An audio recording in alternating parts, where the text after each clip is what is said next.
সেলেহের তালেবাই আজিজ আর আমার জ্ঞানী গুণী মানি সম্মানী মাননীয় শ্রোতা মণ্ডলী, পর্দার অন্তরালে পর্দা নসিব মায়েরা এবং বোনেরা, আল্লাহর বড় দয়া কৃপা ভালোবাসা আমাদের প্রতি, গোটা বিশ্বের প্রতি।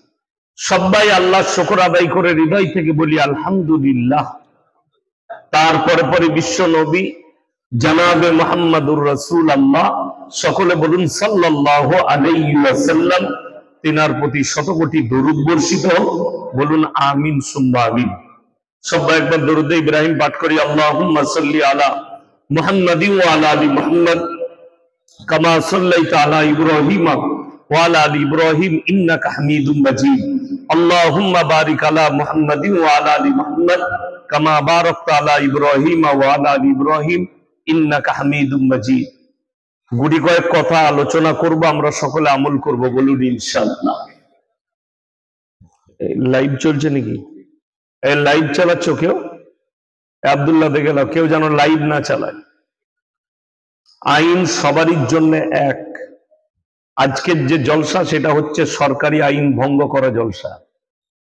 মাধ্যমিক পরীক্ষা চলছে, ওই জন্য লাইভ কেউ দিবেন না। যদি ভেতর থেকেও কেউ দেন, আর যদি আমি তার চ্যানেল দেখতে পাই যে লাইভ দিয়েছেন, জেনে রেখে দিবেন আপনার ওই মোবাইলটাই হ্যাক হয়ে যাবে।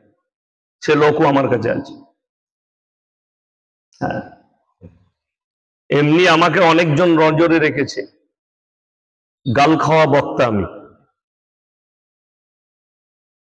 সবাই যারা এখানে এসে বসেছেন, এক নম্বর আজকে জলসার কথা, অনেকক্ষণ কোরআন হাদিসের বয়ান শুনলেন। সব থেকে ল্যারেস জিনিসটা লাস্টে রাখা হয়। কেউ নিলে লিবে, নাইলে মালটা চলে তা চলবে, না চলে না চলবে। ওই জন্য আমি লাস্ট। আর আমার কাছের মানুষ তো আব্দুল হাফিজ ভাই খুব অন্তরের লোক, কি বুঝলেন? আল্লাহ ইনার হায়াতে বরকত দেখ, বলুন আমি। পৃথিবীতে যে যেরকমই মানুষ হোক, শক্তিশালী আল্লাহ কে কে কিরকম দিয়েছে জানি না। বীরভূমের তাবর তাবর নেতা আছে, কি বুঝলেন? এক ঘাটে পানি খাওয়ানো লোক আছে, নেতা আছে। যে যেরকমই মাল হোক, যার কাছে যত পাওয়ারই আসুক, আল্লাহর কসম, আল্লাহ কোরআনে বলেছেন ইন্নাল ইনসানা খুলিকা হালুয়া। আমি মানুষকে অসহায় আর দুর্বল সৃষ্টি করেছি, মানুষ সবল নয়, যতই শক্তি থাক। যে যেরকমই হয়ে যাক, বর্তমানে শক্তিশালী অনেক নেতা আছে। কিসের? সামরিক শক্তি আছে, বাহিনীর শক্তি আছে, অস্ত্রের শক্তি আছে, দলের শক্তি আছে। কিন্তু আল্লাহ তাআলা কোরআনে যে নেতাদের কথা বলেছে, যে জালিমদের কথা উচ্চারণ করেছেন, আল্লাহ কোরআনে নিয়ে এসছেন, তারা সামরিক শক্তিও তাদের কাছে ছিল, শারীরিক শক্তিও তাদের কাছে ছিল। ফিরাউনের মতো শক্তিশালী, শারীরিক শক্তিশালী নেতা এখন পৃথিবীতে কেউ নেই, এটা আলেমরা জানে। সে যেমন লম্বা, যেমন চওড়া, তেমন শক্তিশালী আল্লাহ করেছিল ফিরাউন। ওই রকম নেতা কেউ নাই। বাংলাদেশে এখন একজন আছে, ডাক্তার ইউনূস, তার কাছে বডিগার্ড আছে, সব আছে। কিন্তু আমাদের মতো লোকের সঙ্গে যদি হাতে হাতে লাগতে যায়, এক ঘুষোতে লোকটা মরে যাবে। ঠিক বললাম না ভুল বললাম? আমাদের যিনি প্রধানমন্ত্রী আছেন, আমার সঙ্গে হাতে হাতে মারামারিতে পারবে? উনার বয়স 60-70-70-এর কোটায়, আর আমার বয়স হচ্ছে 40-এর কোটায়। এখন 39 ঢুকে, এখনো 40 পা দিই নাই, তো আমার সঙ্গে পারবে না। কিন্তু বডিগার্ড আছে, সামরিক শক্তি। ফেরাউনের কাছে যে শক্তি ছিল সামরিক প্লাস শারীরিক শক্তি, তার মতো নেতাকে, তার মতো শক্তিশালী বাদশাকে, যে মিশরের মাটিতে দাঁড়িয়ে বলেছিল আলা রব্বুকুমুল আলা, আমি তোমাদের রব আর আমি সর্বশ্রেষ্ঠ, তার মতো নেতাকে আল্লাহ নিচুড়ের রস বার করে দিয়েছে। ঠিক কিনা? ফিরাউন চেয়েছিল মুসাকে মিটিয়ে দেবো, আল্লাহ তাকে মিটিয়ে দিলেন। তাহলে দুর্বল নমরুদ, ইব্রাহিম আলাইহিস সালাতু ওয়াস সালামকে এই নমরুদ জান্নান করলাম, এর কাছেও সামরিক বাহিনী, সামরিক শক্তি প্লাস শারীরিক শক্তিও ছিল নমরুদের কাছে। তারপরে ইব্রাহিম আলাইহিস সালাতু ওয়াস সালামকে আগুনে নিক্ষেপ করেছে। ইব্রাহিম নবী আল্লাহর কাছে মদদ চাইলেন, আল্লাহ তাআলা আগুনকে হুকুম জারি করে দিলেন, কুল্লা ইয়া নারু কুনি বারদাও ওয়া সালামান আলা ইব্রাহিম, আগুন তুমি ক্ষান্ত হও, ইব্রাহিমের একটা পশমকে জ্বালাবার ক্ষমতা তোমার নেই। জোরে বলুন সুবহানাল্লাহ। ইব্রাহিম আলাইহিস সালাতু ওয়াস সালামের একটা পশম আগুন জ্বালাতে পারেনি। আল্লাহ তাআলা বেইজ্জতির সঙ্গে মৃত্যু দান করেছিলেন নমরুদকে। অত বড় নেতা, অত বড় শক্তিশালী, আল্লাহ বেইজ্জতির সঙ্গে মৃত্যু দান করলেন। বর্তমানে আপনারা যে জলসা করেছেন, আপনার বীরভূম ডিস্ট্রিক্টের যদি কোনো এমপি কে দাওয়াত দিতেন, আমার সঙ্গে তো মুলাকাত করতে পারবেন? পারবেন না? পারবেন না? আব্দুল হাফিজ ভাই বসে আছে, আমি ইনার হাত ধরতে পারবো, ইনি আমার গায়ে টাচ করতে পারবেন, মুলাকাত করতে পারবেন। আমি নেমে যখন যাব, কারো ইচ্ছা করে আমার সঙ্গে মুলাকাত করতে পারবেন? পারবেন না? পারবেন না? কিন্তু একটা এমএলএ যদি আসে, একটা মন্ত্রী এলে, তার কাছে ওয়াই প্লাস ক্যাটাগরির বডিগার্ড, আপনি টাচ করতে পাবেন না তার হুকুম ছাড়া। তার কাছে এত বডিগার্ড। পৃথিবীতে এখন বর্তমানে সব থেকে বেশি সুরক্ষায় থাকে, সব থেকে বেশি ঘেরাটোপে থাকে পৃথিবীর দুটো প্রেসিডেন্ট। এক হচ্ছে রাশিয়ার ভ্লাদিমির পুতিন, দুই হচ্ছে আমেরিকার প্রেসিডেন্ট ডোনাল্ড ট্রাম্প, এর আগে ছিল জো বাইডেন। তাদের কাছে যে গাড়িটা আছে, সেই গাড়িটা মিসাইল মেরে দিলে মিসাইলটাকেও কভার করে দিবে, কিচ্ছু হবে না। তার যে কাঁচ আছে গাড়িটা, 0 পয়েন্ট থেকে মিসাইল ছুড়লে AK-47 টানা যদি 10 ঘন্টা গুলি চালানো হয়, কাঁচ ভেদ করতে পারবে না। কাঁচটা কি ম্যাটেরিয়াল দিয়ে তৈরি বুঝে নেন। সেই গাড়িটা দাঁড়িয়ে থেকে মিনিমাম 10 ঘন্টা যুদ্ধ করতে পারবে। গাড়ির ভেতরে ড্রাইভার যুদ্ধ করবে সুইচের মাধ্যমে, প্রেসিডেন্ট বসে থাকবে। কয়েকটা মিসাইল দিয়ে লেস আছে গাড়িটা, কয়েক হাজার গুলি দিয়ে লেস আছে গাড়িটা, কয়েক ঘন্টা লড়াই করবে। গাড়ির টায়ার উড়ে গেলে রিংয়ের ওপরে কমপক্ষে 2000 কিলোমিটার ছুটবে গাড়িটা, রিংয়ের উপরে অতটা স্পিডে, রিংয়ের উপরে 300 স্পিডে ছুটবে। গাড়িটার ফুল পাওয়ার আছে 500 স্পিড, যেটাই চাপে। ইমানদারির সঙ্গে বলুন, এত পাওয়ার, এত বডিগার্ড লেস হয়ে আছে, আল্লাহর কসম খেয়ে বলছি, তারপরও দুর্বল। যদি বলেন কোথায়, মালাকুল মউত যদি আসে, কোনো বডিগার্ডই আর কাজ করবে না। ঠিক বললাম না ভুল বললাম? মৃত্যু এলে কাজ করবে কারো কিছু? আপনি আমাকে দাওয়াত দিয়েছেন, আমাকে যদি ওয়াই ক্যাটাগরি বডিগার্ড ঘিরে রাখে, আল্লাহর কসম যদি মালাকুল মউত আসে, আমার মৃত্যুকে রোকার ক্ষমতা আমার বডিগার্ডের নেই। ওই জন্য কোরআন কত সত্য।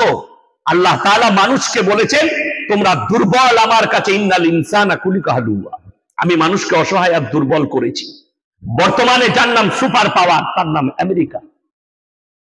তার কাছে কয়েক লাখ সেনা আছে, 4428টা খালি পরমাণু বোমা আছে। যদি ওই পরমাণু বোমাগুলো বাস্ট করতে যায়, গোটা পৃথিবীটা ধ্বংস হয়ে যাবে। 4500 পরমাণু বোমা দিয়ে বর্তমানে গোটা পৃথিবী ধ্বংস করার ক্ষমতা আমেরিকা রাখে। 5500 রাশিয়ার কাছে পরমাণু বোমা আছে। রাশিয়া যদি চায়, এক দিনের ভেতরে 24 ঘন্টায় গোটা পৃথিবীকে ধ্বংস করে দিবে। ওই বোমাগুলো এত পাওয়ার, এক একটা বোমা কলকাতার মতো এক একটা শহর উড়ে যাবে। শুধু যদি খালি বোলপুর আর ইলেমবাজারের মধ্যেখানে বোমা ফেলা হয়, গোটা বীরভূম ডিস্ট্রিক্টের অর্ধেক পানির মতো গলে যাবে, যা কিছু আছে সব পানি হয়ে যাবে। এদের কাছে এত পাওয়ার, সামরিক বাহিনী।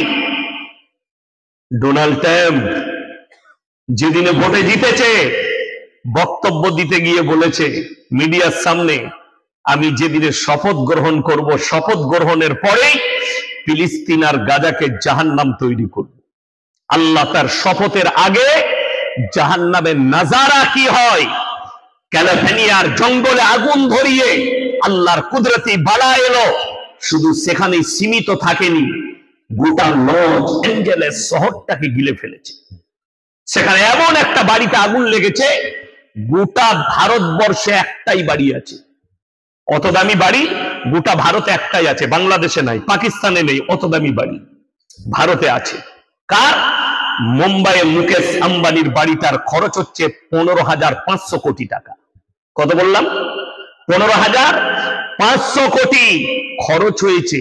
15,500 কোটি।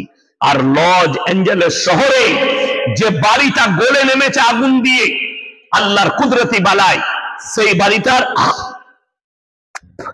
খরচ হচ্ছে 12,500 কোটি। গলে নেমেছে হলিউডের অভিনেতার বাড়ি। ওই রকম কয়েক হাজার বাড়ি আগুনের লেসে চলে গেছে। এক একটা গাড়ি, কয়েক লাখ গাড়ি পুড়েছে ওই শহরে। এক একটা গাড়ি সব 50 কোটি 60 কোটির উপরে ভারতের মুদ্রায়। রোলস রয়ের গাড়ি 100-150 কোটি টাকা দামি আর্টিস্টদের গাড়ি গলে নেমে গেছে। 3 দিন পরে আমেরিকার 75,000 সেনা হাঁটু গেড়ে দিয়েছে কুদরতি বালার কাছে। আগুন আমাদের আয়ত্তের বাইরে। আল্লাহর কসম করে বলছি, আমার আল্লাহ যদি চাই, আল্লাহর একটা চিঙ্গারি গোটা পৃথিবী ধ্বংস হবে। যারা ভাবছেন আমরা মরদ, ওই জন্য সর্বপ্রথম বলে দিই, যারা নেতা আছেন তারা মজলুমের উপরে জুলুম করবেন না, মাথায় রাখবেন। যারা দায়িত্ব পেয়েছেন, যদি মনে করেন আমি বীরভূম জেলার একটা তাবড় নেতা, আমি যা বলবো তাই হবে, আমি অন্যায়কে অন্যায় যদি ঠিক বলি সেটাও ঠিক হবে, তো জেনে রেখে দিবে তোমার একটা সময় আছে। যারা ভেবেছিল পশ্চিম বাংলায় পূবকে পশ্চিম করে দেবো, এমনও নেতা ছিল আজ থেকে 34 বছর আগে, যারা বলেছে আমরা পূবকে পশ্চিম করতে পারি। আল্লাহ তাআলা তাদেরকে ধূলিসাৎ করে দিয়েছে বাংলার মাটিতে। সেদিনে দেখলাম ওই দলের একজন নেতা তন্ময় ভট্টাচার্য, সেই দলের কমিউনিস্ট, বিশ্বনবী জানাবে মুহাম্মাদুর রাসূলুল্লাহ, সকলে বলুন সাল্লাল্লাহু আলাইহি সাল্লামের বিরুদ্ধে কথা বলেছে। যে নবীজি, এই কোরআন নবীজি লেখেননি, এই হাদিস নবীজির নয়। তিনি তো এসেছিল এক হাতে তলোয়ার আর এক হাতে ইসলামের প্রচার করতে। আজকে দেখলাম ওই হারামের আওলাদ সাফাই দিয়েছে, বলছে আমি যা বলেছি ঠিক বলেছি। আমি খালি চিন্তা করছি, নূপুর শর্মার বিরুদ্ধে গোটা ইলেমবাজার কেঁপে গেল, কলকাতা কেঁপে গেল, পশ্চিমবাংলা কেঁপে গেল। ওই মৌলবীগুলোকে আমি খুঁজছি যারা এখনো পর্যন্ত চুপচাপ বসে আছে।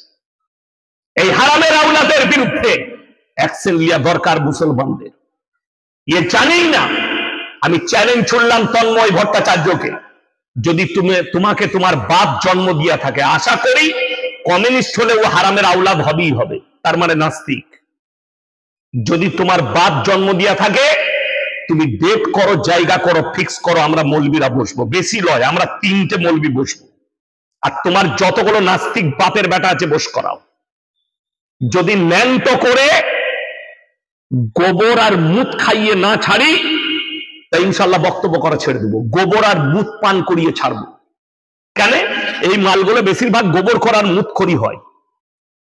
হ্যাঁ, তা না হলে তো এই ধরনের কথা বলবে না। আল্লাহর কসম করে বলে যাচ্ছি, যারা মুসলিম আছেন, শিক্ষিত দিকে বলছি, অশিক্ষিতরা না। বেঈমান বেশি হয় শিক্ষিতরা। শয়তান জ্ঞানী ছিল না? জ্ঞানী ছিল না? জ্ঞানী ছিল। ওই জন্যে শয়তান ইবলিস মারদুদ হয় শিক্ষিতরা। যারা শিক্ষিত সমাজের লোক আছে, যাদের মনে সন্দেহ আছে, নবীজি তলোয়ারের দ্বারা ইসলাম প্রচার করেছে। আল্লাহর কসম করে বলছি, রাসূলের কাছে তলোয়ার তো ছিল, নিজের জীবন দশায় মানুষ তো অনেক দূরের কথা, একটা প্রাণী পর্যন্ত ক্ষত বিক্ষত হয়নি। জোরে বলুন সুবহানাল্লাহ। তলোয়ার আত্মরক্ষার জন্য। ইসলামের যতগুলো যুদ্ধ হয়েছে, এই হারামের আওলাদ তন্ময় ভট্টাচার্য জানে না। আমাদের সঙ্গে বস, যতগুলো ইসলামের যুদ্ধ হয়েছে, আল্লাহ রসুল যুদ্ধ করেছেন, একটাও রসুলের তরফ থেকে নয়, সবটাই এসছে বেঈমানদের কাছ থেকে। আল্লাহ নবী আত্মরক্ষার জন্য যুদ্ধ করেছেন, ইসলামকে বাঁচানোর জন্য যুদ্ধ করেছেন। আর শুনে নাও, আল্লাহ রাব্বুল আলামিন প্রথম আয়াত যেটা অবতীর্ণ করেছেন সেটা হচ্ছে ইকরা বিসমি রাব্বিকাল্লাযী খালাক। হে নবী পড়ো। আর আল্লাহ রাসূল নিজের মুখে পড়েছেন। জোরে বলুন সুবহানাল্লাহ। এটা আল্লাহর কুদরত। আমাদের সমাজের লোক, কিছু শিক্ষিত লোক মনে করে উম্মি মানে নবীজি মূর্খ। নাউজুবিল্লাহ, উম্মি মানে মূর্খ নয়। আল্লাহর হাবিব সাল্লাল্লাহু আলাইহি সাল্লাম দুনিয়াতে কারো কাছে শিক্ষা গ্রহণ করেননি। শিক্ষিতরা শুনে যান, এই ইতিহাস না জানলে নবীজিকে চিনতে পারবেন না। আজকে ইয়াসিন আমি বক্তব্য দিতে এসেছি, এখানে যদি আমার কোনো শিক্ষক থাকে সে কি বলবে? ইয়াসিন আমার ছাত্র বলবে না? বলবে না? কথা বলে না? এই যে আলেমরা বসে আছে ইনাদের কেউ না কেউ উস্তাদ আছে, আছে না নাই? তিনি যদি আসেন উবাইদুল্লাহ ভাইকেও ডারাতে হবে, আব্দুল হাফিজ ভাইকেও ডারাতে হবে, আমাকেও ডারাতে হবে। তিনি আমাদের উস্তাদ, শিক্ষক। আমি একবার বর্ধমান টাউন থেকে গাড়ি শোরুমে বাসে বাড়ি আসছি, সুপার বাসে। তো আমি যেমনি চেপেছি, আমার স্কুলের একজন শিক্ষক রবি বাবু নাম, অঙ্ক নিতেন 5 6 তো তিনি দাঁড়িয়ে আছেন, আমি সিটে বসে আছি। আমি তিনাকে দেখে দাঁড়িয়ে গেলাম, স্যার আপনি বসুন। আমাকে বললে, আরে ইয়াসিন বাবু, আপনি ধর্মগুরু এত বড়, আপনি দাঁড়াবেন আর আমি বসবো? হবে না। আমি হাতটা ধরে স্যারকে বসানো। কেন? তিনি আমার শিক্ষক, একটা অঙ্ক শিখিয়েছেন, তিনি আমার শিক্ষাগুরু। আমি তেনাকে বস করানো। আমি তার কাছে ছোট, তার কাছে ছোট। আমি আল্লাহ নবীকে যদি কেউ শিক্ষা দিত দুনিয়াতে, সেই ব্যক্তি দাবি করত মুহাম্মদ আমার ছাত্র, আমার রাসূলকে ছোট করা হতো। অর্থাৎ যতগুলো নবী পয়গম্বর আল্লাহ দুনিয়াতে পাঠিয়েছেন, তাদের একটাও শিক্ষাগুরু নাই দুনিয়াতে। সকলের শিক্ষাগুরু হচ্ছেন আমার আল্লাহ নিজে। জোরে বলুন সুবহানাল্লাহ। এইটাই হচ্ছে সহিহ হাদিস। নবীজির শিক্ষাগুরু ছিল না তার। শুনে নেন, এটা লজিক। আল্লাহ নবী সাল্লাল্লাহু আলাইহি আলেমরা জানে, আপনারা অনেকে জানেন, নবীজির জানাজার নামাজের ইমামতি কেউ করেছিলেন? কথা বলে না? কেউ ইমামতি করেননি। আলেম দিকে জিজ্ঞেস করুন। এর পেছনেও লজিক আছে। আপনার আমার জানাজার নামাজ হয়, আমার বাপ মরে গেলে জানাজা হবে, ইয়াসিন মারা গেলে জানাজা হবে, আপনার বাপ মরে গেলে কেউ না কেউ ইমামতি করবে, ঠিক কিনা? আল্লাহ নবী দুনিয়া ছাড়লেন, যিনি আদি থেকে অন্ত পর্যন্ত সৃষ্টির শ্রেষ্ঠ, তেনার জানাজার নামাজের ইমামতি কেউ করেনি। নবীজি সাল্লাল্লাহু আলাইহি সাল্লাম দুনিয়া ছাড়ার পূর্বে সাহাবীদেরকে বললেন, আমার জানাজার নামাজের ইমামতি কেউ করবে না, তোমরা একা একা নিয়ত বেঁধে আমার জানাজা পড়বে। কেউ যদি জানাজার নামাজের ইমামতি করতেন, সেই সাহাবীর গুরুত্ব বেড়ে যেত। সে বলতো, নবীর জানাজা আমি পড়িয়েছি, আমার রাসূলকে ছোট করা হতো, তাই আমার রাসূলকে সব সময় আমি ওপরে রেখেছি, নিচেই নয়। জোরে বলুন সুবহানাল্লাহ। এই হারামের আওলাদ আমাদের সাথে বসবে, ও মাইকে চিল্লাচ্ছে, মিডিয়ার সামনে চিল্লাচ্ছে। তো একবার আমাদের সাথে বসে দেখ, মৌলবীদের সাথে বস, আমার সাথে বসতে হবে না। খালি বীরভূম ডিস্ট্রিক্টে যে কোনো মৌলবীর সাথে বস। নাস্তিক বলছে মুহাম্মদ, এই হাদিসগুলো মুহাম্মদের বাণী নয়, মুহাম্মদ লেখেনি, মুহাম্মদ বলেনি, এইগুলো হচ্ছে তার চেলা চম্পটরা বলেছে। নাউজুবিল্লাহ। সাহাবীদিকে বলছে চেলা চম্পট। কত বড় মূর্খ, কত বড় জানোয়ারের আওলাদ। আমি বলেছি ওই জন্যই পশ্চিম বাংলার মানুষ তোমাদের মুখে পিশাব করেছে। পৃথিবীর ইতিহাস শুনেলেন, যতগুলো দেশে কমিউনিস্ট ছিল, একবার যেখানে মুছে গেছে, ওদের নাম নিশানা মিটে গেছে। সিপিএম এর যারা লিডার আছে পশ্চিম বাংলায় বসে আছে, তাদেরকে অনুরোধ করছি, আগামীতে তোমাদের মুখে পিশাব লয়, লোকে পায়খানা করবে, আর মুখটাকে বন্ধ করো। তন্ময় ভট্টাচার্যকে সাবধান করছি, তোমার জবানটা টেনে ছিঁড়ে দেবো যদি সামনে পাই। তুমি মনে করো না নবীর বিরুদ্ধে বলবে আর এরা মনে হয় চুপচাপ বসে আছে, কেউ তো কিছু বলছে না। সব সময় একটা কথা ভাববেন, যখন কোনো জঙ্গলে যাবেন, যদি জঙ্গল স্তব্ধ হয়ে যায়, একদম ঠান্ডা হয়ে যায়, কোনো আওয়াজ না থাকে, আপনাকে ভাবতে হবে, আপনাকে পেঁচুতে হবে, যে কোনো মুহূর্তে আমাকে বাগেতে হামলা করার জন্য রেডি হচ্ছে। এইটা হচ্ছে জঙ্গলের নিয়ম। আমি বলিনি, বিশেষজ্ঞরা বলছে। তো যদি মনে করে বাংলার মুসলমান মৌলবীরা ঘুমিয়ে আছে, আমি যা মন তাই বলবো, তো তুমি রেডি থাকবে। যখন বাংলায় মুসলমান আলেম উলামারা চুপ আছে, জানবে আগলা কদমটা যখন বাড়াবে, তোমাকে নিচুড়ে খাবে, তোমার জবান টেনে ছিঁড়া হবে কলকাতার মাটিতে। সাবধানে কথা বল। জানেন, আল্লামা ইকবাল লিখেছে, ইস ঘর কো আগ লাগি ঘর কি চিরাগ সে। মুসলমান, তোমরা তোমাদের ঘরে নিজের আগুন ধরিয়েছ, অন্য কেউ নয়। আপনারা সবাই কোরআনকে বিশ্বাস করেন তো? এ হাত তুলে বলুন তাড়াতাড়ি, জোরে বলুন ইনশাআল্লাহ করেন। দেখুন, আমি এই ইলেমবাজার থানায় প্রমাণ দিয়ে যাব 100টা মুসলমান মুখে বলে নবীকে ভালোবাসি, আল্লাহকে ভালোবাসি, তার মধ্যে 80 জন নেমো খারাপ, মানি না। কথায় এই জলসা হলে বক্তা বলে সবাই নামাজ পড়বো বলুন ইনশাআল্লাহ। ইনশাআল্লাহ যে জোরে ইনশাআল্লাহ বলে ও একদমই পড়বে না। যখন দেখবেন আমাদের সাথী ভাইরা, জামাতি ভাইরা যখন গাছতে আসে না রাস্তায় বেরিয়েছে ইলেম বাজারে, আসসালামু আলাইকুম, আসুন আমাদের আমির সাহেব আছে, ভাই আমরা দিল্লি থেকে এসছি, কিংবা কলকাতা থেকে, আকড়া থেকে জামাতে এসছি, তো ইনশাল্লাহ মসজিদে মাশওয়ারা হবে, মাগরিবের সময় আপনি আসুন। ওখানে দুটো কোয়ালিটির লোক থাকে, একজন বলে ইনশাল্লাহ যাচ্ছি, আমি মাগরিবের সময় যাব, আর একজন বলে ইনশাল্লাহ যাচ্ছি চলুন। এই মাল মোটেই যাবে না, তার মানে তুই যা আমি গেলাম না।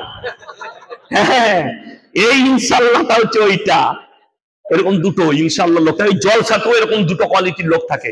একজন মনে মনে চিন্তা করে ইনশাল্লাহ কাল থেকে নামাজ পড়বো, মৌলী সাহেব যখন বলছে, আর একজন জোরেছে বলে, সে এই জন্য বলে যে তুই খালি বলে চলে যা, কাল থেকে যা করার আমি তো করবই। ওই জন্যে দিল দিমাগ দিয়ে শুনবেন। যতগুলো মৌলবি কিতাব লিখেছে, আলেম, শেখ, মাশায়েখ, বড় বড় মুহাদ্দিসিন, এই ভারত উপমহাদেশে সব থেকে বেশি যিনি কিতাব লিখেছেন তিনি হচ্ছেন মোল্লা আলী মিয়া নদভী সাহেব রহমতুল্লাহ আলাইহি। 4000 কিতাব লিখেছেন তিনি, 4000। তিনার লেখা আরবি কিতাব মক্কা মদিনার ইউনিভার্সিটির সিলেবাসে আছে, যিনি নাদওয়াতুল উলামা প্রতিষ্ঠিত করেছেন। আমার ভাই, এরকম হাজারো আলেম আছে, গাদা বই লিখেছেন, কত মনীষী বই লিখেছেন। আমার আব্বাজি অনেকগুলো বই লিখেছেন। একটা মৌলবীর বই নিয়ে এসে দেখান, তার হেডিং এ লিখে দিয়েছে আমার লেখার মধ্যে কোনো ভুল নেই। ঠিক বললাম না ভুল বললাম? আছে এরকম বই? কারো ঘরে থাকলে নিয়ে আসো। কিন্তু আল্লাহর কসম, আল্লাহ রাব্বুল আলামিন কোরআন অবতীর্ণ করেছেন, কোরআনে স্পষ্ট ভাষায় সূরা বাকারায় লিখেছেন যালিকাল কিতাবু লা রাইবা ফি, আমার এই কোরআনে বিন্দু মাত্র সন্দেহের কোনো অবকাশ নাই। চলে বলুন সুবহানাল্লাহ। এটা পৃথিবীর আর কোন কিতাবে, কোন ধর্মগ্রন্থে পাবেন না, একমাত্র কোরআন ছাড়া আল্লাহ রেখেছেন। আপনি বিশ্বাস করেন এই ভারতে 30 কোটি মুসলমান, তার মধ্যে 10 কোটি মুসলমান আছে কিনা সন্দেহ। সেদিনে দেখলাম ফেসবুকে পোস্ট হয়েছে, আমাকে কোথায় জলসায় একটা প্রশ্ন দিয়েছিল 2 দিন আগে। সালমান খান বলে একটা হিন্দুদের লোক আছে, নাম হচ্ছে সালমান খান, আর্টিস্ট, কিন্তু মুসলিম নয়। কি বুঝলেন? কাফের, মুশরিক। অনেক যুবক মনে মনে করছে হুজুর কি বলছে বে, মুসলমান তো, কে বললে বে মুসলমান বে? তোকে তোর মতনই ওরকমই গুটকাখোর আর গাঁজা করবে, এই বলছে মুসলমান। শাহরুখ খান মুসলমান নয়, আমি বলে যাচ্ছি মুশরিক। সালমান খান মুশরিক, আমির খান মুশরিক। এদিকে যারা বর্তমানে মুসলমান বলবে তার ঈমান চলে যাবার খাতরা আছে, এটা লিখে নিয়ে যান। সে বলেছে मैं गाय को माता मानता हूं इसीलिए गाय का गोश्त नहीं खाता। আমি বললাম ভাই গোশ খানে সে कोई মুসলমান नहीं होता। এটা জানেন না? গরুর গোশ খেলে সে মুসলমান হয়? তাইলে তো সব থেকে দামি মুসলমান বীরভূমে থাকতো। গরুগুলো তো আপনারাই খেয়েছেন ইলেমবাজার হাটে, কথা বুঝতে পারেননি? দামি মুসলমান তাহলে বীরভূমেই থাকতো। আপনাকে আমি নাম করব না, অনেক অমুসলিম ভাই আছে বীরভূমে, শ্রীনিকেতনে হোটেল আছে, দারুণ রান্না করে, ঢুকে চালিয়ে দিচ্ছে। ঠিক বললাম না ভুল বললাম? আমি বললেই খারাপ। কিন্তু আমাদের দেখলাম একজন, কি নাম, দাঁড়ান, ঋষি কাপুর নাম ছিল, সে বলতো প্রকাশ্য মিডিয়ার সামনে मैं रोजाना खाने के टाइम गाय का गोश्त खाता हूं, ये मेरा सबसे बढ़िया चीज। तो সে মুমিন হয়ে গেল গরু গোশ্ত খেলে। আমি তো জানি, আপনারা না জানলেও এই সালমানের জন্য জানি এটা গোবরখোর মুতখোর, এই কখনো মুসলমান নয়। আপনারা না মানতে পারেন, এইরকম হাজারো লোক আছে। চলুন, কোরআনকে সবাই বিশ্বাস করলেন, আপনি হাত তুলে বললেন জি বিশ্বাস করি। আমি এইখানে প্রমাণ দেবো ইলেমবাজার থানায়, ইমানদারির সঙ্গে বলুন সুদ খাওয়া হারাম না হালাল? কথা বলে না হারাম? তাইলে ইলেমবাজার থানায় একটাও মুসলমানদের সুদখোর নয়। আর কথা বলবে না, আমি তো জানি। অথচ কোরআনে আছে ওয়াহাল্লাল্লাহুল বাইয়া ওয়া হাররামার রিবা, সুদকে হারাম করেছি, ব্যবসাকে হালাল করেছি। যদি এইটা জানার পরে কোন মুসলমান সুদ খায়, তার থেকে বড় আল্লাহর দুশ্মন কেউ আছে? কথা বলে, সে আল্লাহর সঙ্গে যুদ্ধ ঘোষণা করলো। রাসূল আকরাম সাল্লাল্লাহু আলাইহি ওয়াসাল্লামের হাদিস, কেউ যদি 1 টাকা সুদ খায়, সব থেকে নিম্ন পাপ হচ্ছে নিজের মায়ের সঙ্গে 36 বার জিনা করার সমান পাপ হবে। জোরে বলুন নাউজুবিল্লাহ। বেঈমান কাফেররা ঠান্ডা মাথায় মেহনত করেছে, তারা কামিয়াব। আমরা এত জলসা করে দাওয়াত ও তাবলীগ মাদ্রাসা মসজিদ, তারপরও আমরা কামিয়াবি লাভ করতে পারি না। আপনি মারামারি করতে লেগেছেন, তারা কামিয়াব হয়ে বেরিয়ে গেছে। তারা প্রত্যেক ঘরে ঘরে সুদ ঢুকিয়েছে। যদি বলেন কি করে, আপনাদের এখানে আশা করি নাই, আমাদের বর্ধমানের দিকে আছে বন্ধন লোন আর গ্রুপ লোন, আপনাদের এখানে নাই? আছে? ও আবার না থাকে, ওটা তো থাকতেই হবে। খালাদের ভালো লাইন ওইটা, কি বুঝলেন? তবে মায়েদের একটা লাভ হয়েছে, আব্দুল হাফিজ ভাই এরা জানে না, ওবায়দুল্লাহ ভাইরা, একটা লাভ হয়েছে। কি বলুন তো, 10টা করে মেয়ে গ্রুপ করেছে লোন করার লেগে, তাদের মধ্যে একজন হেড হয়েছে, আর 9টা মেয়ে তাকে ম্যাডাম বলে ডাকাচ্ছে। মনে করে বিরাট ব্যাপার, এমনি ম্যাডাম হতে পারি নাই, সুদ খাবার ম্যাডাম হয়েছে। এরপর আপনারা অনেকজনা গালি দেবেন পেছন থেকে, তারা মনে মনে করবেন শালা এই মৌলবীরা খাওয়াবে, যে এরা বলছে গ্রুপ লোন নিতে পাবি না। বাস্তব কথা বলেছেন, সব থেকে কম বেতন আলেমদের, ইমামদের। ঠিক বললাম না ভুল বললাম? সব থেকে কম বেতন কার? ইমামদের। আচ্ছা আপনি বলুন তো, এখানে কাছের মানুষ, আপনাদের গ্রামের সন্তান আব্দুল হাফিজ ভাই আছে, উবাইদুল্লাহ ভাই কাছের, আপনার বাড়ি কোথায়? এই গ্রামে। আচ্ছা এদের বউরা সব কাপড় গুঁজে গ্রুপ লোন করতে যাই তো? কথা বলে না? প্রয়োজন পড়ে না। আমার আব্বার মাদ্রাসায় আমার বেতন হচ্ছে 11,000 টাকা।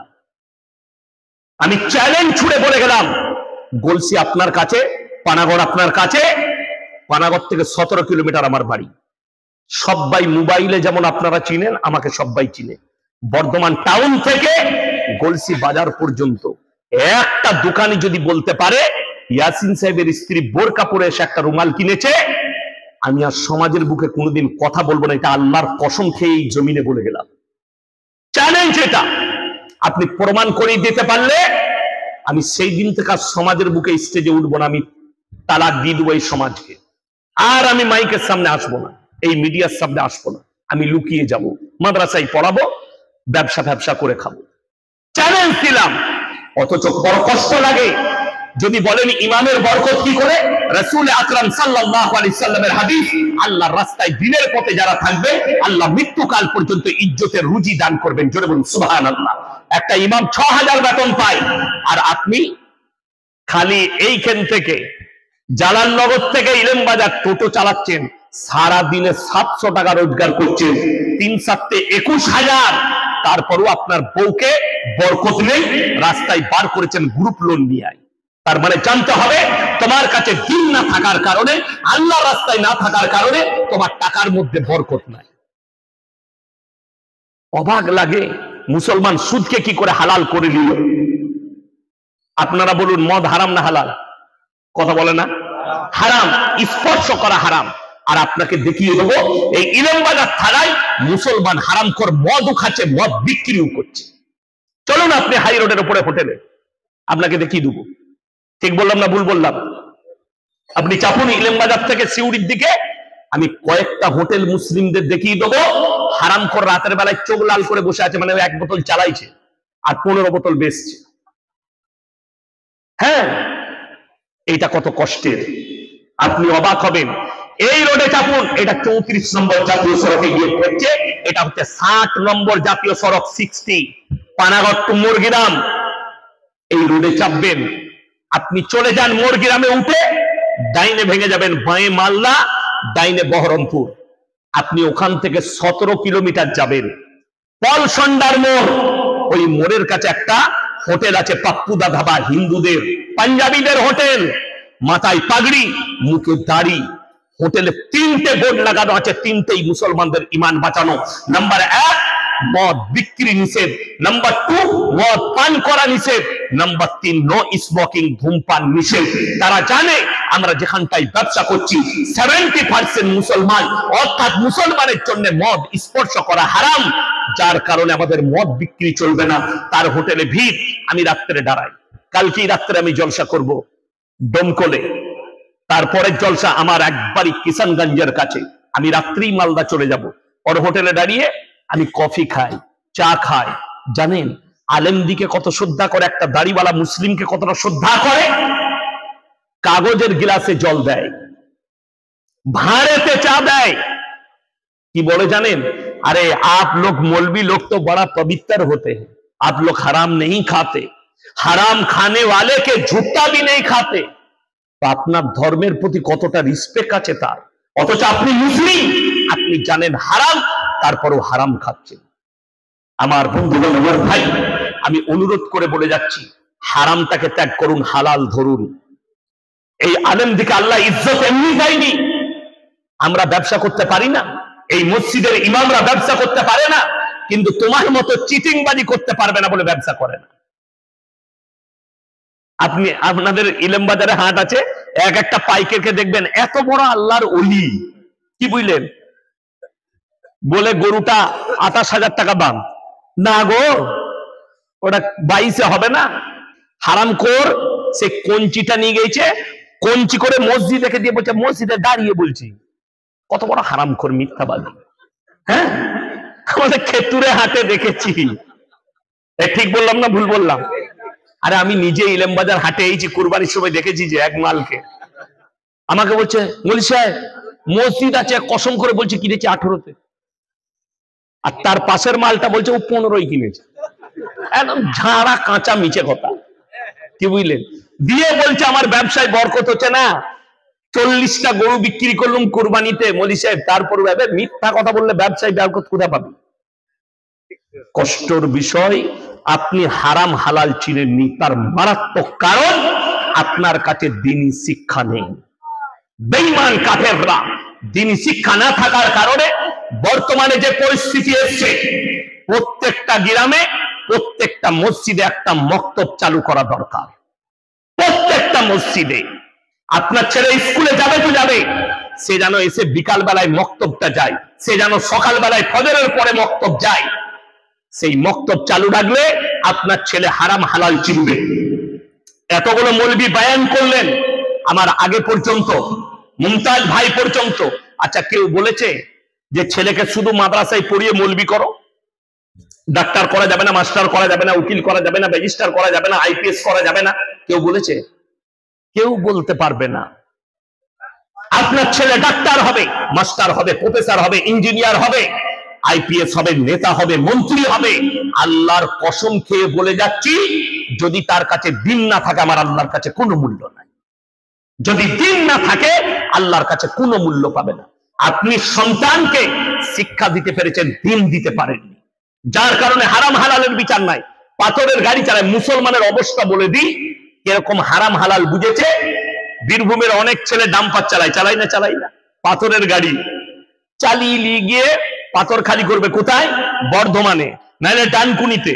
হাই রোডে যেমনি চেপেছে আমাদের রোডে, হোটেলে ঢুকি 1 বোতল মদ খাওয়া হয়ে গেল। এরপরে হারামখোর বলছে রুটি আর মুরগির মাংস নিয়ে। হোটেলের কর্মচারী বেচারা মুরগির মাংস আর রুটি এনেছে। আচ্ছা বলুন তো, সে তখন জিজ্ঞেস করছে মুরগিটা জবাই না কাটা? মানে হারামখোরকে জুতো করে মার। যে লোক মদ খেলো তার আর ওইটা দেখে লাভ আছে? কাটা না গোটা? আচ্ছা আপনারা বলুন তো, মদ হারাম না হালাল? আচ্ছা, যে মদ খাবে তাকে কি বলা যাবে? মদখোর, হারামখোর বলা যাবে না? মদ হারাম যখন। কেউ যদি কাটা মাংস জিদ করে খায় জেনে শুনে, সে হারামখোর না হারামখোর নয়? বর্ধমানে খাগড়াগড় থেকে আমাকে বিকালে ফোন করেছে, হারামখোর বলেন না, শুনতে কিরকম লাগে? তুই মদ খাবি তোকে আমি হালাল খোর বলবো? তুই গাঁজা খাবি তোকে হালাল খোর বলবো? তুই সুদ খাবি তোকে আমি হালাল খোর বলবো? আমাদের দেশে অসুবিধা কোথায় বলুন তো? মদ খেয়ে যদি মসজিদ ঢুকে গায়ের লোক বিচার ডাকবে, গাঁজা খেয়ে মসজিদ ঢুকে গেলে বিচার ডাকবে, কিন্তু সুদ খেয়ে যদি কেউ মসজিদে ঢুকে কোনো অসুবিধা নাই, ফার্স্ট কাতারে নামাজ পড়তে পারবে, খালি হাতটা লাগিয়ে লিয়া। ওরে বাবরে, ফ্যান্টুসিয়া। হ্যাঁ, দারুণ লোক।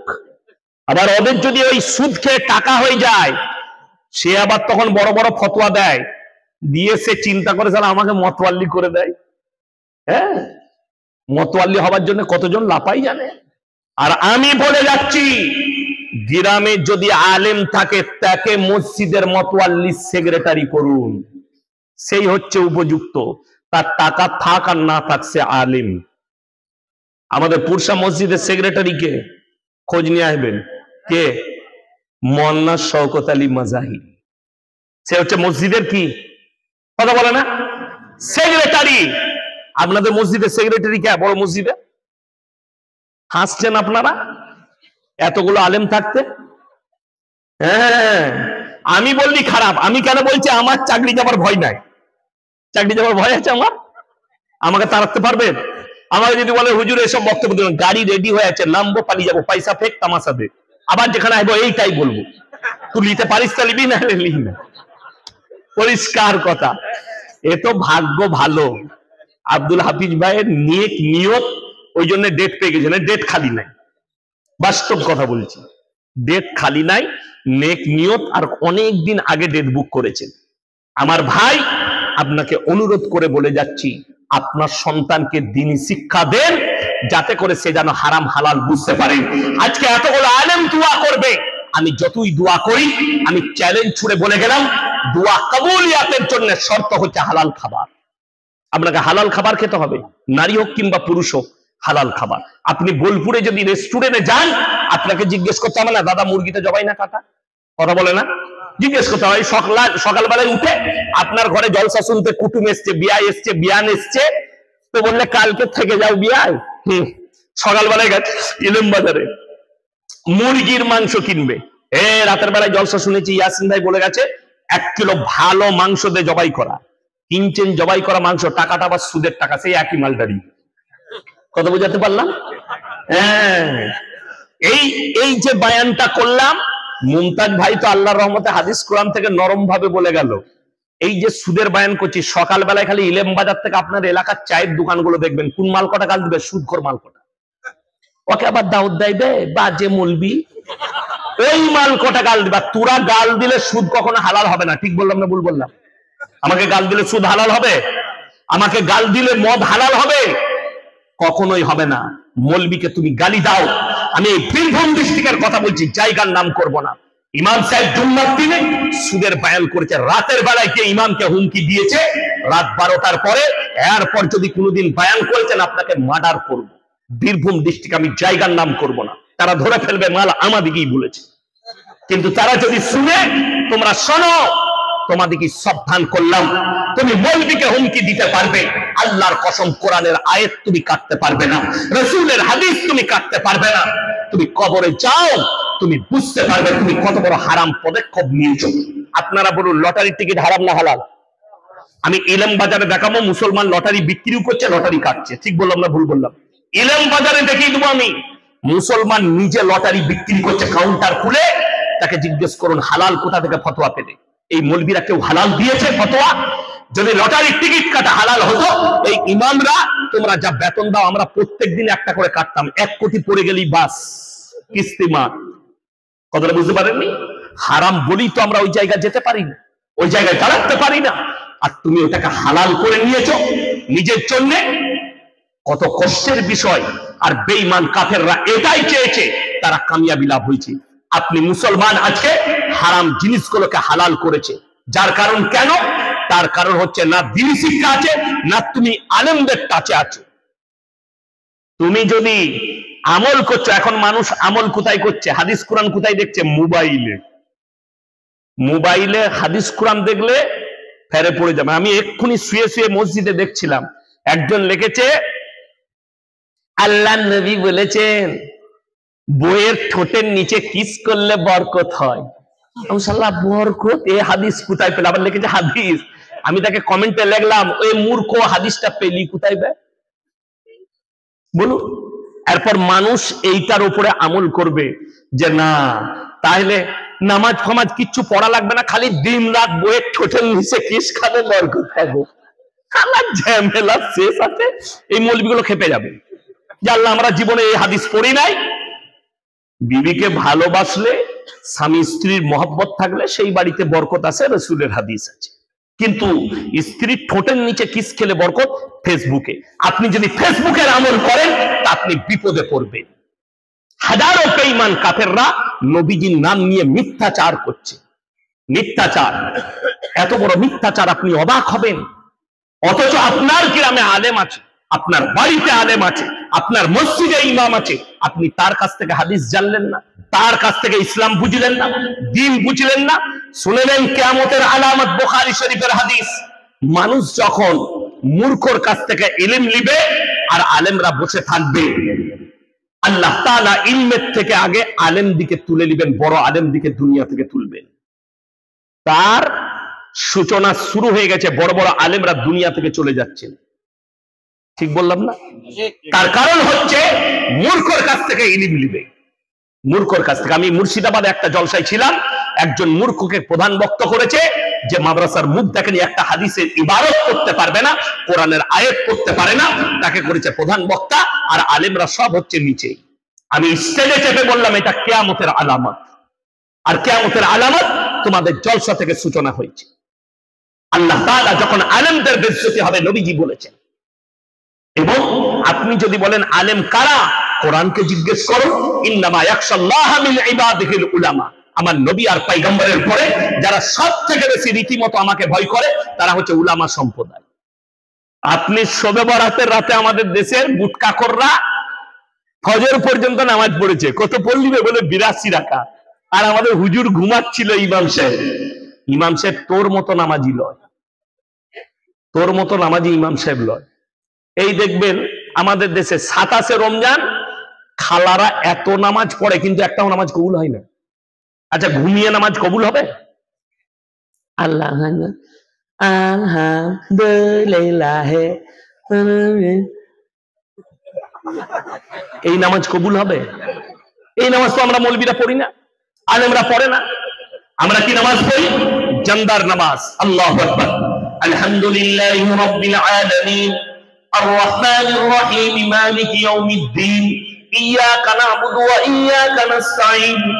যখন নিদ্রা আসে আমরা নামাজ ছেড়ে বিছানায় যাই, ঠিক কি না? আর আপনি ঘুমেলু ছাড়বো না। এই আমাদের মা বোনেদের খুব ভালো দিন আসছে, রমজান মাস, সবাই রোজা রাখবেন তো? জোরে বলুন ইনশাআল্লাহ। আচ্ছা, 5 ওয়াক্তের নামাজ পড়া ফরজ না ফরজ নয়? হ্যাঁ, ফরজ। এই গোটা ইলম বাজার থালায় যদি সমীক্ষা করা হয় 100 জনের মধ্যে 80 জন বেনামাজি আছে। ঠিক বললাম না ভুল বললাম? এবং এদের মধ্যে আবার একটা দল আছে। আমাদের দেশে 3টে কোয়ালিটি আছে নামাজির। কটা? 3টে। একটা হচ্ছে 5 ওয়াক্তের নামাজি, আলহামদুলিল্লাহ তারা মসজিদে হাজিরি দেয়, একটা জুম্মার, আর একটা ঈদ আর বকরা ঈদ। এই ঈদ আর বকরা ঈদের মালগুলোই বেশি ঈদের দিনে লাপায়। হ্যাঁ, আমি যেখানে নামাজ পড়াই 15টা গ্রাম নামাজ পড়ে, তা নামাজে দাঁড়াবো তার আগে এসে বলছে হুজুর নিয়তটা বলে দেন। তো আমি মোটেই বলবো না। আমি বললাম সানা জানিস? আচ্ছা তুই কিছুই জানি না। তুই গিয়ে খালি মাথা ঠকবে, তোর এমনি হয়ে যাবে, তোর এমনিও হবে না অমনিও হবে না। নিয়ত নিয়ে কি করবি? আর 30 সেকেন্ড ইমাম লেট করে দিয়েছে, দিয়ে তার নামাজ ছাড়া গেছে, মানে 30 সেকেন্ড আগে জামাত দাঁড়িয়ে গেছে। তো তার যদি একটু ছাড়া যায়, নামাজ পড়ে আমি ছাড়া গেল, আমরা কি করবো বল? তুই জীবনে নামাজ পড়ি না, তুই ঈদ নিয়ে কি করবি? কথা বুঝতে পারেননি? তুই জীবনে নামাজ পড়ে না, ঈদের নামাজ তুই কি করবি? তোর পড়া না পড়া দুটোই সমান। কোন রকম এসে জুড়েছিস ওইটা। এই কুরবানির দিনে দেখবেন, বাকরা ঈদের দিনে ইমামের খালি সালাম ফিরাটা, ও লুঙ্গি ধরেই আছে, আত্মায়াত পড়ছে,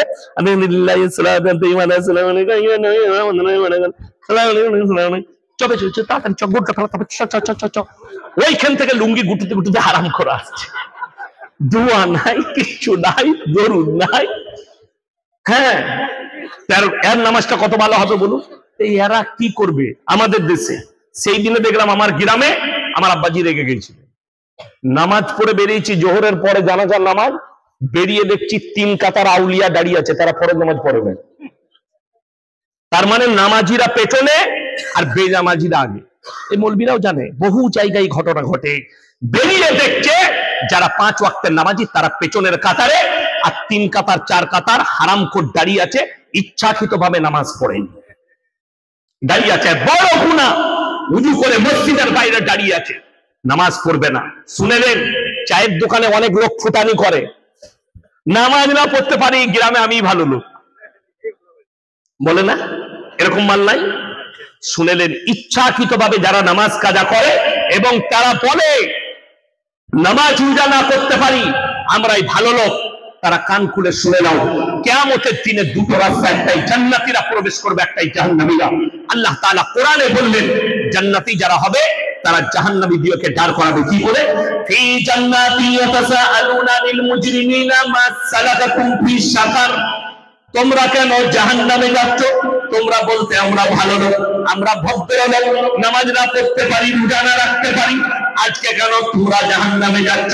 তারা 1 নম্বর উত্তর দেবে, ক্বালু লাম নাকু মিনাল মুসাল্লিন, আমরা নামাজি মুসল্লিদের মধ্যে ছিলাম না, ওয়া লাম নাকু নুতিমুল মিসকিন, আর আমরা মিসকিনকে খানা খাওয়াইতাম না। এই মিসকিন আর ফকিরের পার্থক্য আমাদের সমাজের লোক জানে না, আলেমরা ছাড়া। কেন? আপনি জানতে চাননি? কোনদিন জিজ্ঞেস করেছেন এই মৌলবিদিকে, মৌলী সাহেব একটু বলে দেন তো হুজুর, ফকির আর মিসকিনের মধ্যে পার্থক্য? ফকির মানে যার কাছে কিছু আছে। এই বোম্বেতে গত বছরে ধরা পড়ল, ওই হাজি আলীর রাস্তায় ভিক্ষা করে, কিন্তু পুলিশ যখন যাঁচ করলো তার বাড়ি থেকে 5 কোটি টাকা বেরিয়েছে, ভিক্ষা করে জমা করেছে 5 কোটি। তার মানে ফকিরের কিছু আছে। আর মিসকিন মানে নিঃস্ব, কিচ্ছু নাই, ইলেম বাজারে হাঁটে শুয়ে থাকে, তার কিচ্ছু নাই, লোকে পয়সা দিলে তার দিনে খাবারটা জুটে, এর নাম মিসকিন। আল্লাহ তাআলা বললেন তারা মিসকিনকে খানা খাওয়াইতে উৎসাহিত করে না। আপনি রাস্তায় যাচ্ছেন ইলেম বাজারে, কোন মিসকিন আছে, বাচ্চা ছেলে, তার কেউ নাই, সে নিজেই জানে তার বাপ মাকে, সে আপনার কাছে হাত পেতেছে, দাদা কিছু দাও, ভোগ লেগেছে, তার মাথায় হাত বুলিয়ে দোকানে নিয়ে গিয়ে পেট ভরে খাইয়ে দেন। মিসকিনকে খাওয়ানো হবে, তারা বলবে আমরা মিসকিনকে খানা খাওয়াইতাম না, তাই আল্লাহ আমাদেরকে জাহান্নামে পাঠিয়েছে। ওয়া কুননা নাকুদু মাআল কাঈদিন, এটা সবথেকে প্যাথেটিক এবং মারাত্মক। তারা বলবে অঙ্গীকার করে, আল্লাহ আমরা সেই দিনে, হে জান্নাতি ভাইরা, আমরা দাড়ি টুপি নামাজি মুসল্লিদের মজাক উড়াতাম, আল্লাহ তাই জাহান্নামে পাঠিয়েছে।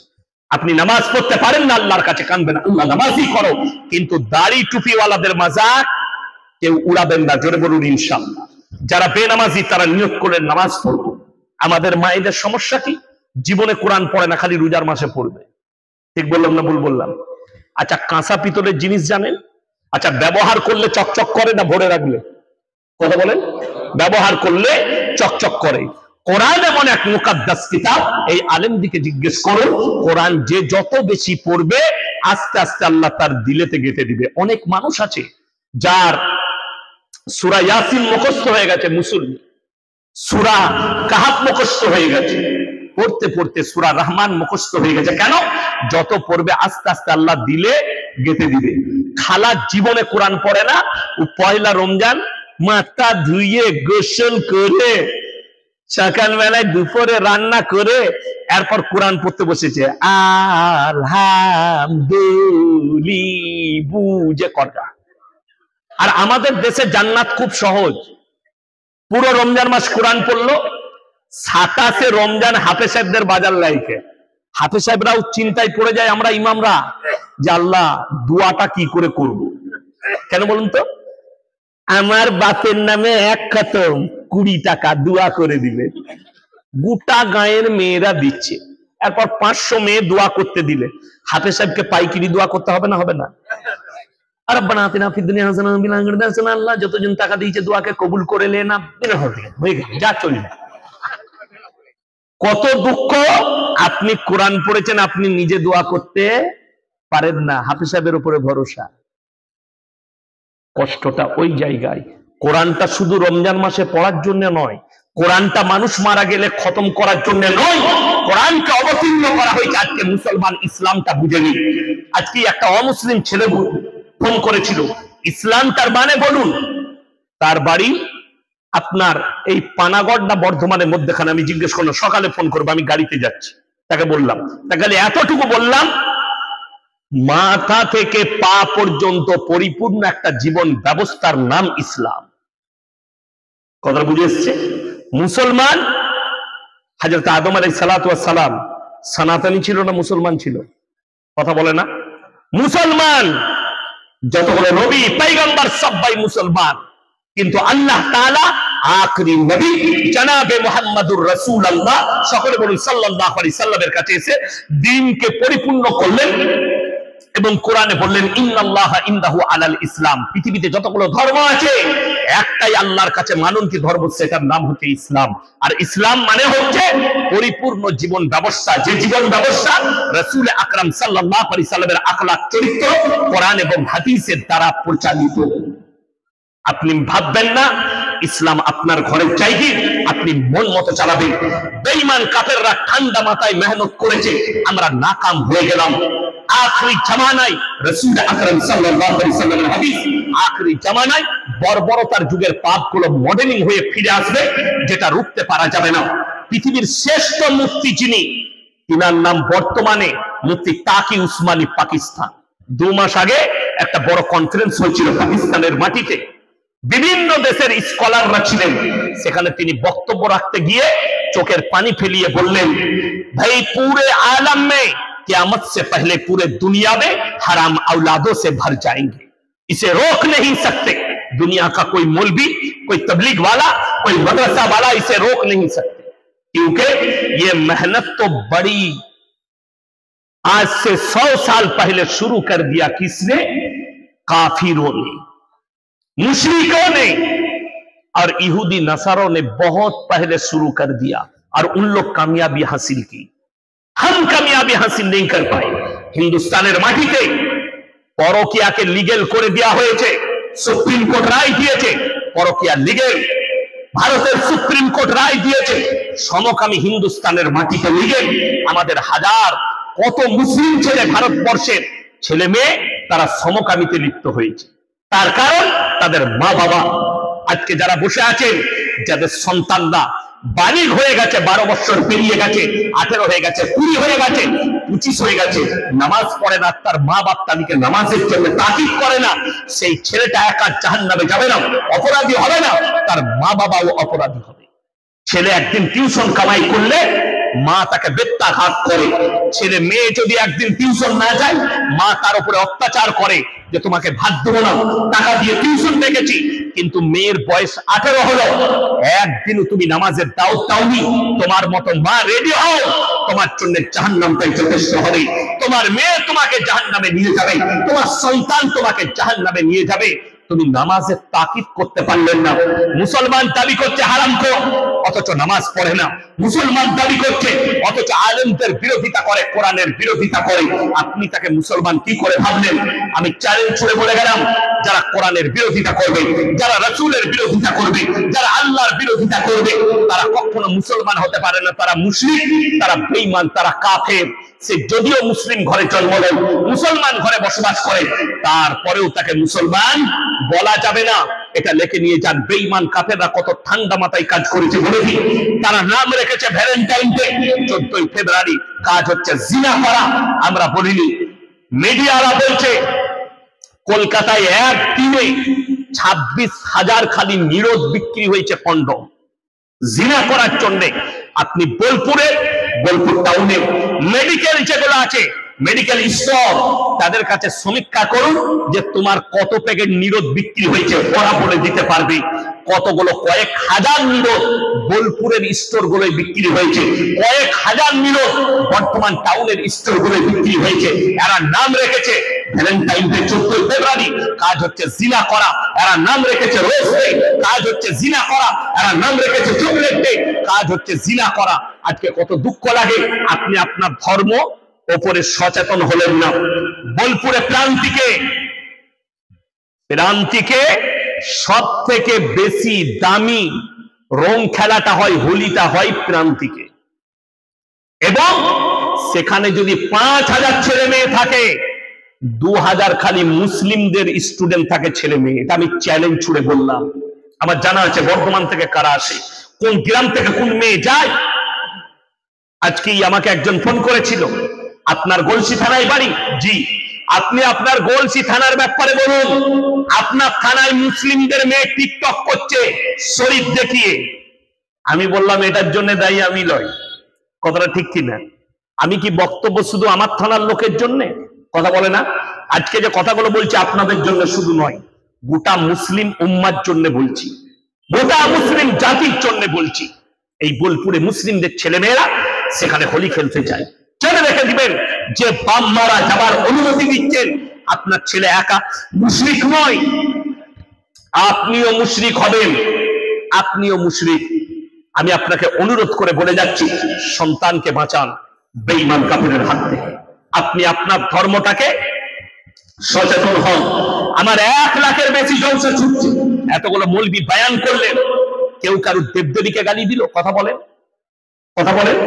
আমি এখনো পর্যন্ত কারুর দেবদেবীকে গালি দিয়েছি? আমার 1 লাখের বেশি বয়ান ছুটছে। কোন আল্লাহর বান্দা, কোন হিন্দু ভাই, কোন দলিত ভাই, কোন শিক্ষিত ভাই যদি একটা ক্লিপ বার করতে পারেন যে আপনি অমুক দেবদেবীকে গালি দিয়েছেন, বরঞ্চ আমরা মৌলবীরা বক্তব্য দিলে বলি ওয়ালা তাসুবুল্লাযীনা ইয়াদউনা মিন দুনিল্লাহি ফায়াসুবুল্লাহা আদওয়ান বিগাইরি ইলম। তোমরা তাদের দেবদেবীকে গালি দিও না, তাদের ধর্মকে গালি দিও না যারা আল্লাহ ব্যতীত অপরের উপাসনা করছে। আমার ভাই, আমার বন্ধুগণ, তারা অজ্ঞাত অবস্থায় তোমার আল্লাহকে গালি দিলে তোমার ক্ষতি হবে। আমরা নিষেধ করি, অপরন্ত আপনাকে আমি অনুরোধ করে বলে যাচ্ছি, আজকে আমি ইয়াসিন জলসা করতে এসেছি। আব্দুল হাফিজ ভাই আমাকে চিনে, ভালো কথা। আপনাদের মধ্যে যদি কেউ বলেন আপনার পরিচয় কি, আমি আমার আব্বার নাম লব না মায়ের? আব্বার। আমি যদি আব্দুল হাফিজ ভাইকে বলি আপনার ফুল পরিচয় কি, উনি ওনার বাপের নাম বলবেন না মায়ের? বাপের। বাবা যদি কারো মারা যায় তাও কি বলে আমি মৃত অমুকের ছেলে, ঠিক কিনা? মায়ের নাম কেউ নেই না। কেন? আল্লাহ তাআলা ইনসানের যে পরিচয় ঘটিয়েছেন এটা বাপের তারা। আপনাদের এখানে ছাগল আছে না নাই? আচ্ছা, ছাগলের ছানা হলে পাঁঠার ছানা বলেন না? ছাগলের হাসছেন, কার ছানা বলেন? ছাগলের। গায়ের বাচ্চা হলে ষাঁড়ের বাচ্চা বলেন না? গায়ের, গায়ের বাচ্চা। আল্লাহ তাআলা জানোয়ারের পরিচয় ঘটিয়েছে মায়ের দ্বারা, আর ইনসানের পরিচয় হচ্ছে বাপের দ্বারা। বেঈমান কাফিরদের মেহনত শুনেলেন, এদের মধ্যে আর জানোয়ারের মধ্যে যেন কোনো ফারাক না থাকে। লন্ডন, আমেরিকা, জাপান, জার্মান, উত্তর কোরিয়া, দক্ষিণ কোরিয়া, ব্রাজিল, অস্ট্রেলিয়া, স্পেন, যতগুলো বেঈমান কাফিরের দেশ আছে তারা তাদের পার্লামেন্টে পাস করিয়ে ফেলেছে, এরপর থেকে যতগুলো বাচ্চা পয়দা হবে তারা যদি ইচ্ছা করে মায়ের পরিচয় বাঁচতে পারবে। মা জিনা করবে, যে বাচ্চা পয়দা হবে তার বাপ পরিচয় করবে না, তার বাপের পরিচয় নয় মায়ের পরিচয়ে বাঁচবে। তাদের মধ্যে আর জানোয়ারের মধ্যে কোনো ফারাক থাকবে না। আর আল্লাহর কসম খেয়ে বলছি, ইসলামে হারাম করা হয়েছে কোন জিনিসকে? ওয়ালা তাকরাবুজ জিনা ইন্নাহু কানা ফাহিশা ওয়া সা সাবিলা। ব্যভিচার করা তো দূরের কথা, যে রাস্তায় ব্যভিচার হয় সে রাস্তার ধারে পাশে তোমরা যাতায়াত করো না। বর্তমানে সব থেকে দামি পতিতালয় এগুলো হচ্ছে পার্ক গুলো। এক একটা টাউনে পার্ক করা হয়েছে, আমভাবে জিনা চলছে। রাসূল আকরাম সাল্লাল্লাহু আলাইহি ওয়াসাল্লামের হাদিস, কিয়ামতের পূর্বে রাস্তাঘাটে এরা কুকুরের মতো জিনা করবে। কষ্টটা কোথায় বলে দিই, আপনি শুনে যান, আপনার দিমাগ খুলে যাবে।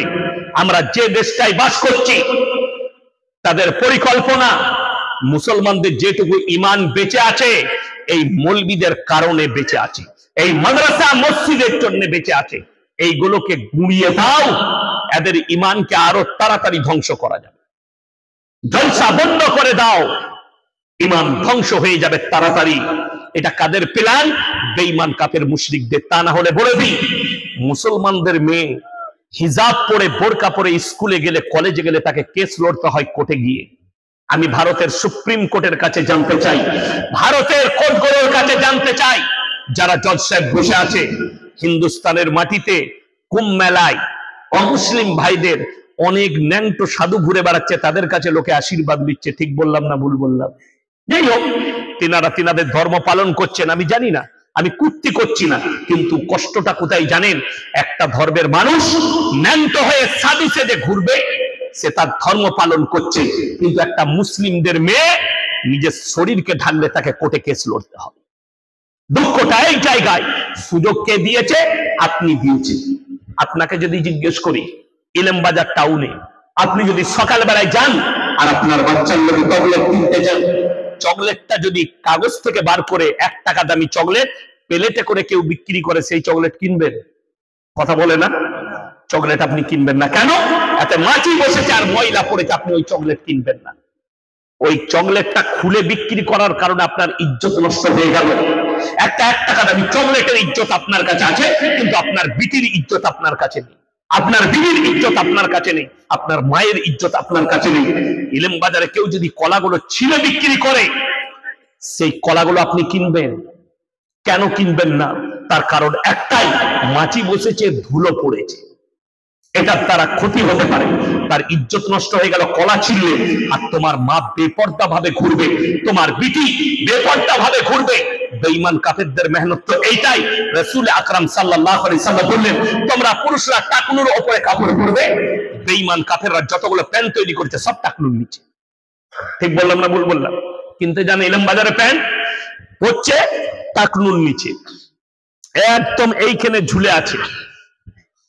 আমি গত বছরে মুম্বাই যাচ্ছিলাম, তো আমার ফ্লাইটে টিকিট ছিল, তো আমি মনে মনে চিন্তা করলাম ভাই তাড়াতাড়ি যাই। আমি বোর্ডিং পাস করাচ্ছি, দাঁড়িয়ে আছি, তো আমার সামনে একটা বিহারিদের মুসলিমদের ছেলে এমন একটা প্যান্ট পরেছে, পেছন থেকে দেখে মনে হচ্ছে খুলে পড়ে যাবে। আমি বললাম ভাইয়া থোড়া উপর করো, পিছে গড়বড়ি হয়ে যায়গি। সে আমাকে বললে হজরত ये डिजाइन है। মানে সালা ऐसा भी डिजाइन का पैंट निकल चुका है। আমি চিন্তা করলাম, এই ছেলে যদি এই প্যান্ট পরে মসজিদে নামাজ পড়তে ঢুকে, তার পেছনে যদি কেউ থাকে, ও তো সিজদায় গেলে পেছনে যে আছে তার নামাজ হবে না। কেন? এই তো আলী বাবার গুফা দেখতে পাবে, নামাজ একবারই শেষ। বেঈমান কাফেররা চেয়েছে, কাজ হয়ে গেছে, এরা এই প্যান্ট পরছে। মহিলাদের জন্য টাকনুর নিচে কাপড় পরতে হবে, রাসূল বলেছেন। আর বেঈমান কাফেররা সালোয়ার বার করেছে, প্রত্যেকটা মেয়ে এইখানে কাপড় পরছে। ঠিক বললাম না ভুল বললাম? স্বামীর মোটরসাইকেলে যাচ্ছে, বাপের মোটরসাইকেলে, গার্লফ্রেন্ডের মোটরসাইকেলে, এইখানে আবার অনেকজন কালো সুতো বেঁধেছে। বলছে এটা কেন বেঁধেছিল? বলে লজ্জা লাগবে না? গলায় বাঁধলো, মরবি না। কে বুঝাবে এদিকে? এই সমাজটা অর্ধেক শেষ করেছে কারা? মায়েরা। হাদিসুন নিসাই। গত বছর মুর্শিদাবাদের রেজিনগরের একটা ছেলে ফোন করে বলছে, হুজুর আমাবস্যার রাতে কি বিয়ে করা যাবে? আমি কেন রে? আমার দাদি বলছে যাবে না। আমি দাদির ফতোয়াটাই মান, করি না, কালো ছেলে হবে। কি বলবো? অন্ধকার আমাবস্যার রাতে কালো ছেলে হবে, বিয়ে করি। আজিব আজিব ফতোয়া। রবিবার বাঁশ কাটতে নাই, ফতোয়া কার? বলে ফুফুর না হলে দাদির। আল্লাহ মাফ করুক। সবাই নিয়ত করুন তো রমজানের 30টা রোজা রাখবো, জোরে বলুন ইনশাআল্লাহ। আর একটা কথা বলে যাই লাস্টে, 3টে পৃথিবীর লোক তোমার কাছে হাত পাতলে জীবনে ফিরাবেন না। আমাদের সমস্যা কি জানেন? মাদ্রাসাওয়ালারা এলে অনেকজন অপমান করতে চায়, ভিক্ষুক এলে অনেকজন অপমান করে। আপনারা মনে করছেন ইলেমবাজার থানায় অনেক মাদ্রাসা আছে, অনেকজন বলে তাহলে এত মাদ্রাসাওয়ালা রোজ আসছে, কত দিবি বল দিগিনি? জেনে রেখে দিবেন, এখনো পর্যন্ত ইলেমবাজারে ইলমের দরজাটা খোলা আছে বলে আপনারা অনেকটা বেঁচে আছেন।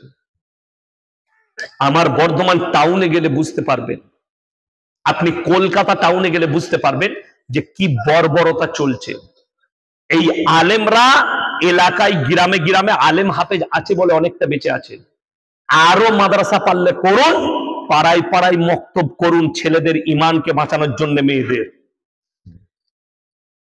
ফালিল ওয়ালিদাইনি ওয়াল আকরাবিন।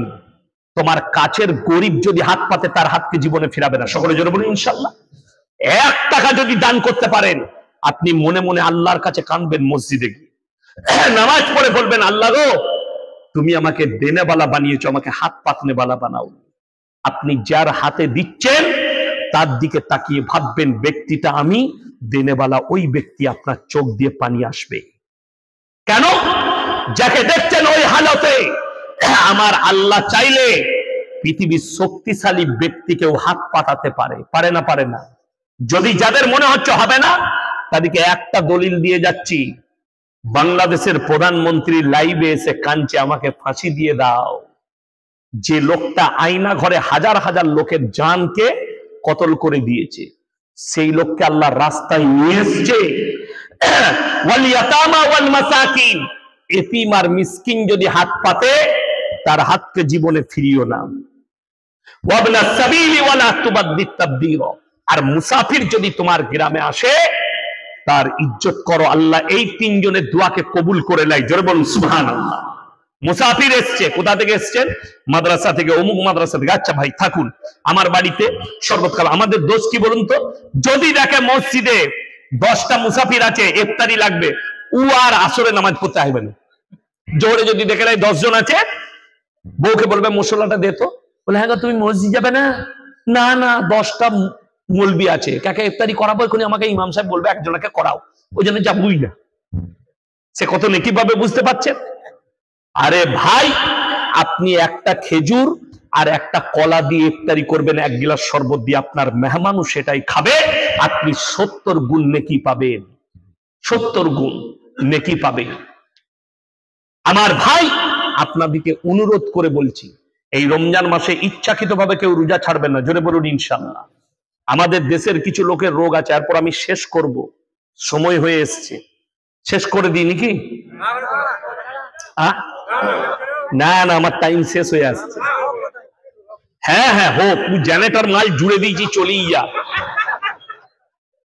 অত সহজ নয়।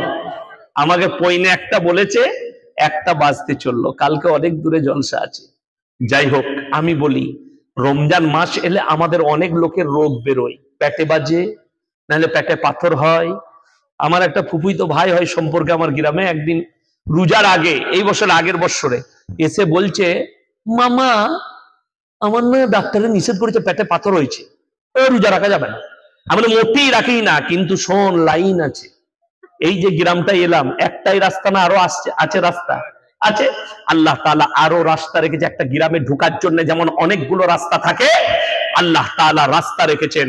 যদি তোমরা রোজা রাখতে না পারো অসুস্থতার কারণে, ফিদিয়াতুন তুআমু মিসকিন, তোমরা মিসকিনকে ফিদিয়া দাও। আপনি খুঁজলেন আপনার গ্রামে মিসকিন নাই, মাদ্রাসায় কোনো ছাত্র আছে, তাকে দিয়ে দেন। সে কি করবে? রোজা রাখবে, নেকিটা আপনি পাবেন। তাকে আমি বললাম অসুবিধা নাই। বললে ভাই কত করে লাগবে? আমরা তুই কিরকম খাস তুই জানিস? বলে আমি যা খাই মোটামুটি 150 হবে। আমরা হিসেব কর 4500। তাহলে তুই মাদ্রাসায় তালবিলিম আছে 10 জন, তো একজনকে করিয়ে দিবি, 4500 টাকা দিয়ে দিবি। বলে ঠিক আছে। প্রথম দিনই দেখছি সেহরি খেয়ে চলেইছে নামাজ পড়তে ফজরে। আমরা তুই যে বলি রোজা রাখতে পারবো না, বলে না না ভাই যা হবে রেখে দেবো। ওই যে টাকা বলেছি, টাকার নাম বাবাজি। ও দেখলে লোকে কেন খায়, আমি খাই, নাউজুবিল্লাহ। আমার ভাই বাহানা দিও না।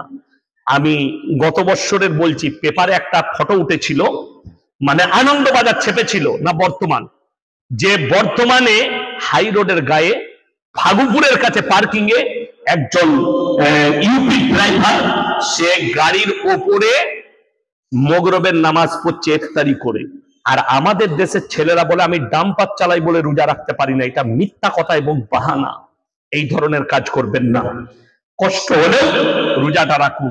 আল্লাহ তাআলা আমাদের সকলকে কবুল করুক, আজকের রাত্রিকে কবুল করুক, আজকের জলসাকে আল্লাহ কবুল করে লেখ। আমার মায়েদিকে আমি অনুরোধ করব, কোরআনে আছে ওয়াত্রিব খুমুরিহিন্না আলা জুনুবিহিন, হে নারী তোমরা পর্দা নির্ধারিত করো, তোমরা কোনোদিন ধর্ষিত হবে না, লাঞ্ছিত হবে না, নিজেদিকে পর্দায় নিয়ে আসো। আমার ভাই, আপনারা আমার জন্য দোয়া রাখবেন, আমি আপনাদের জন্য দোয়া রাখি। হায়াত বাকি, মোলাকাত বাকি। তবে একটা কথা বলে যাই,